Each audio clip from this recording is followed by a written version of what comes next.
வணக்கம். உங்க பேரு? அறிவழகன். அறிவழகன். உங்களோட 30 செகண்ட் சேலஞ்ச் உங்கள்கிட்ட கேட்குறேன். சினிமா ஹீரோ ஹீரோயின் நடிச்ச அவங்க டீச்சர் நடிச்ச கதாபாத்திரத்துல இருந்து 10 படங்கள் பேர் சொல்லுங்க. பஞ்சாயத்து நடக்கட்டும். யாரா இருந்தாலும் தைரியமா சொல்ல மாட்டீங்க. டைம் ஸ்டார்ட் நவ.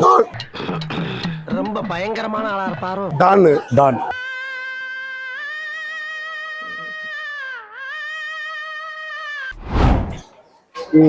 பாத்தி. பாத்தி.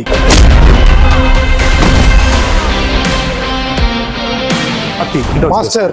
மாஸ்டர்.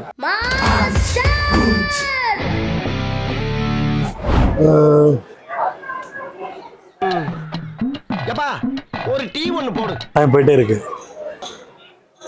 லேஸ் வாட்டா கேளுங்க. சொன்னா சொல்லட்டும் சொன்னா விட்டுருவான். தெரியல சார். தெரியல. அவ்வளவுதான். ரைட். ஓகே. போ அவனை சொல்லிட்டு எந்திரிச்சு போ. ஆளு கிறுக்கு பையனா இருக்கானே. ஒரே பஞ்சாயத்து கூட போடுறது. போ வீட்டுக்கு போ. ஒரு சோத்த போய் குழம்பு வச்சு சாப்பிடுங்க. வேலை வைக்க பாருங்க.